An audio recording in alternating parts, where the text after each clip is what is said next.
Hello everyone, in today's video I'm gonna show you the top 5 most crazy, insane positions I've ever faced.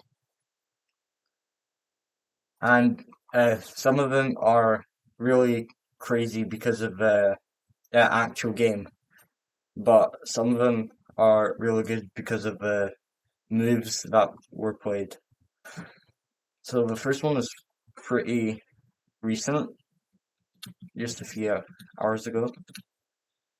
I played the Stafford Gambit, but I went into a line where I didn't know much theory about it.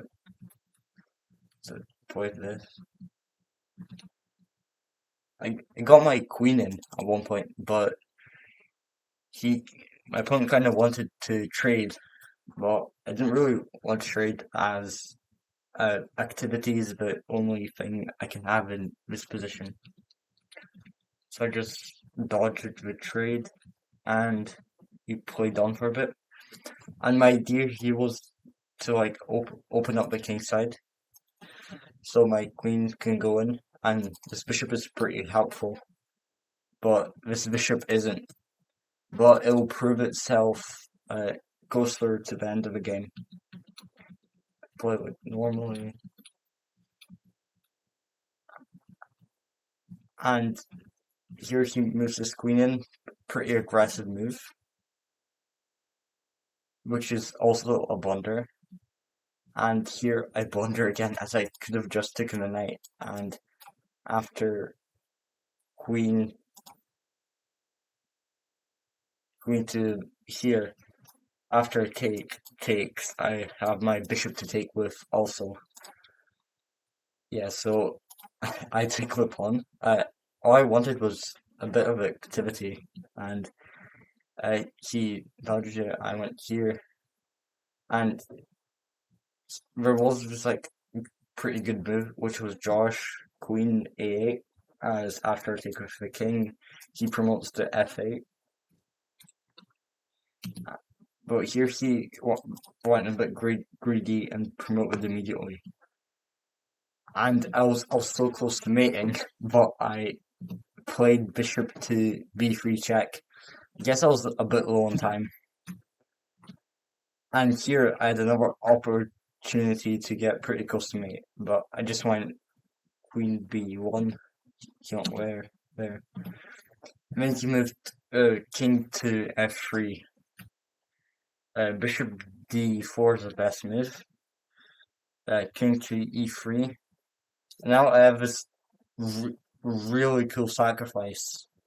Knight, rook takes g3, and after any piece takes, I have queen e4 checkmate. But sadly, that didn't happen. He played queen e2, and I played bishop c4.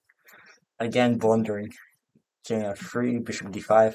I was just gaining a bit of time here because I was with increment and bishop d4, king f3, and he decided to block. Here I played a check, another blunder. Played check back, and here he moved back again, and that was actually a blunder. It was better to block with a rook, and it was Josh as I have a lot of checks, like, and there's no way to run away, but also there's no way for me to mate.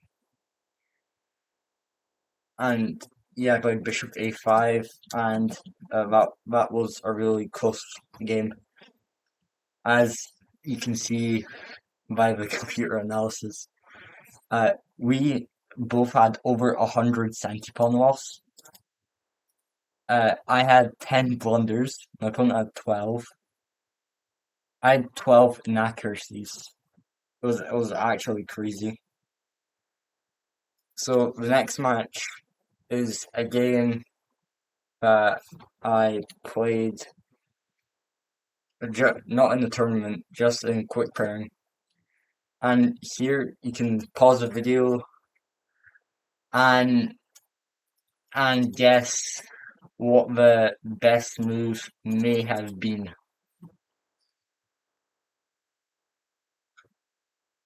if you guessed rook takes h6, you're right, as after takes, queen to f6, king to h5, and queen to g5 is checkmate.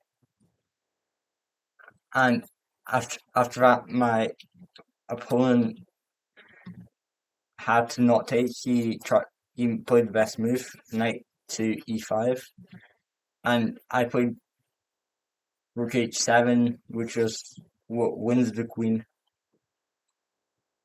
Let's go to our next position. And I played this game a year ago, but it's so embarrassing. The move that I did in this game.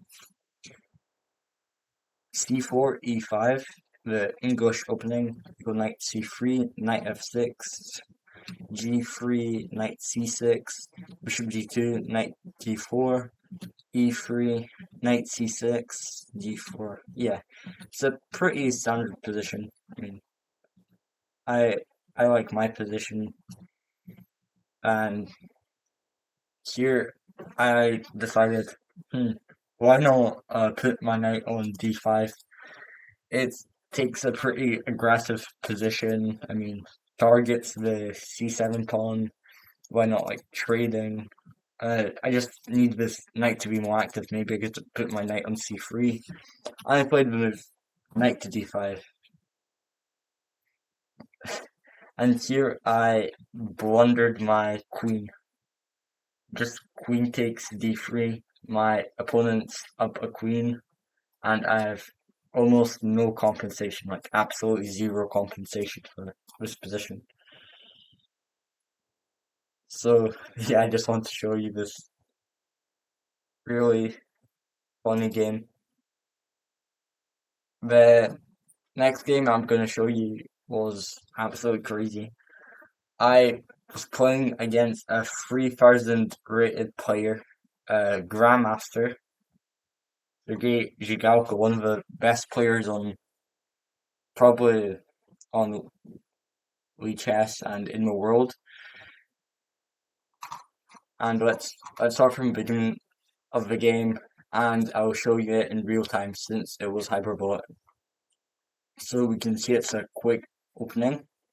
I'm trying to fiend chattel my bishops just to be a bit more speedier. Place here, I have to defend my d3 pawn, and here play e4. Yeah, should I leave that bishop? So far good. Yeah, we both made a bit of a positional blunder. It's alright. And castle, exposing my king. And here he pre-moved this move. Because he wanted to get my knight away and probably gain some tempo, open up this line. But all I did was played queen to d4, and unfortunately it just misses mate in 1 on g7. But I can understand why my opponent would have played that, and it's especially in that like half-minute game, it's pretty hard to calculate what threats your opponent can do. So yeah, it was a really cool game. And the next game is on chess.com.